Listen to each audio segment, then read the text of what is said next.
Assalamualaikum warahmatullahi wabarakatuh. Terima kasih kepada pemilik UMKM yang sudah menyempatkan waktunya untuk menyimak video bimbingan teknis pembuatan laporan keuangan sederhana UMKM yang merupakan salah satu program kerja saya di KPMDR periode 2 tahun 2021, Kecamatan Trimurjo, Kabupaten Lampung Tengah, Provinsi Lampung.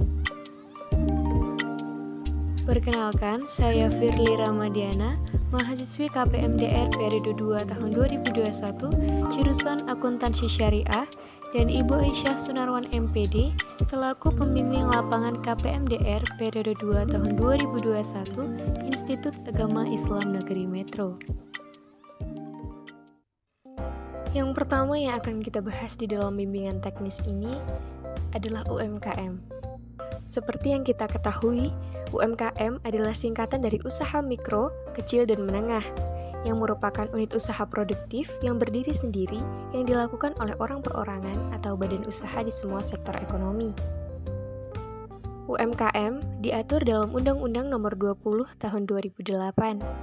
Usaha mikro yang dimaksud dalam undang-undang ini adalah usaha produktif milik orang perorangan atau badan usaha perorangan yang memenuhi kriteria usaha mikro sebagaimana diatur dalam undang-undang.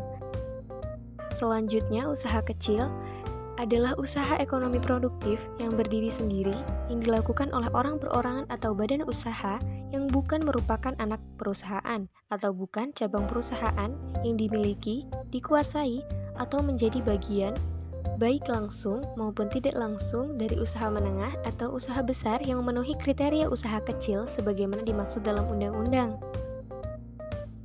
Sedangkan usaha menengah adalah usaha ekonomi produktif yang berdiri sendiri yang dilakukan oleh orang perorangan atau badan usaha yang bukan merupakan anak perusahaan atau cabang perusahaan yang dimiliki, dikuasai, atau menjadi bagian baik langsung maupun tidak langsung dengan usaha kecil atau usaha besar dengan jumlah kekayaan bersih atau hasil penjualan tahunan sebagaimana diatur dalam undang-undang.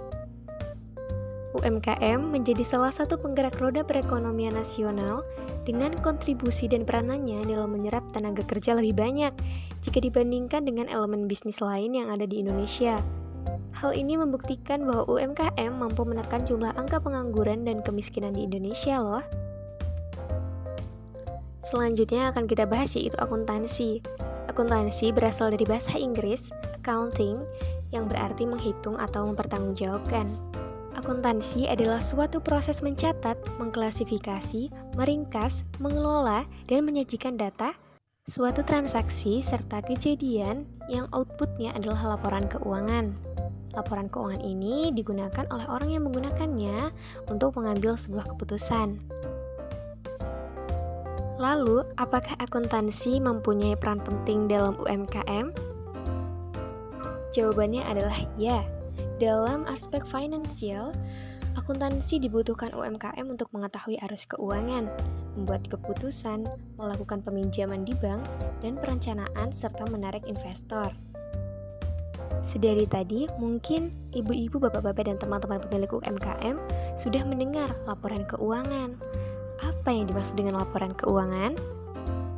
Laporan keuangan adalah catatan informasi keuangan suatu perusahaan pada suatu periode akuntansi yang dapat digunakan untuk menggambarkan kinerja perusahaan.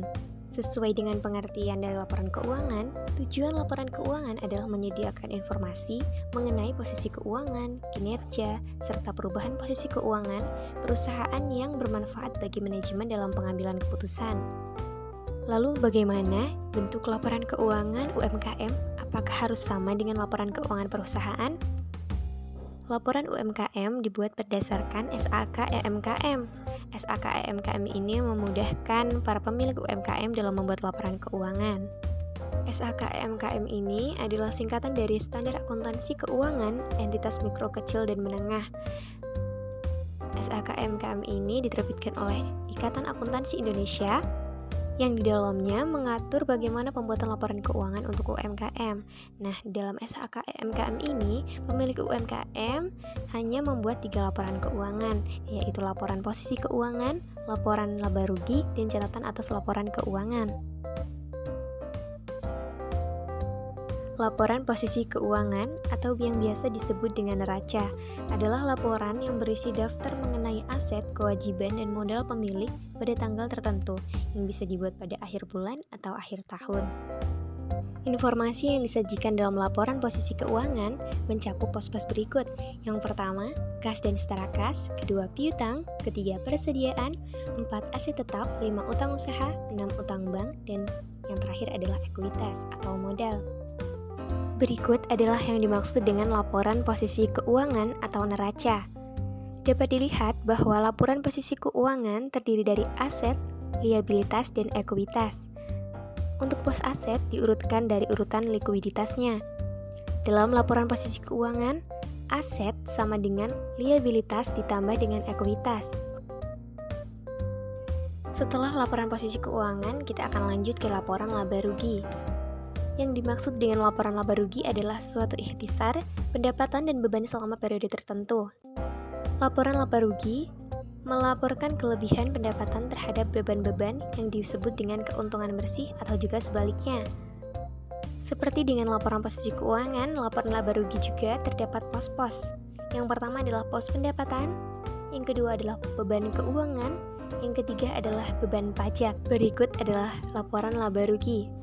Kita bisa lihat di dalam laporan laba rugi terdapat pendapatan dan beban-beban.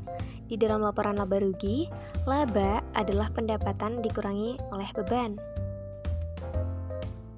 Selanjutnya kita akan membahas tentang catatan atas laporan keuangan. Di dalam catatan atas laporan keuangan terdapat suatu pernyataan bahwa laporan keuangan telah disusun sesuai SAKEMKM, ikhtisar kebijakan akuntansi, dan informasi tambahan serta rincian pos-pos tertentu yang menjelaskan transaksi penting dan material sehingga bermanfaat bagi pengguna untuk memahami laporan keuangan. Berikut adalah catatan atas laporan keuangan. Nomor-nomor dalam catatan atas laporan keuangan disesuaikan dalam catatan dalam laporan posisi keuangan.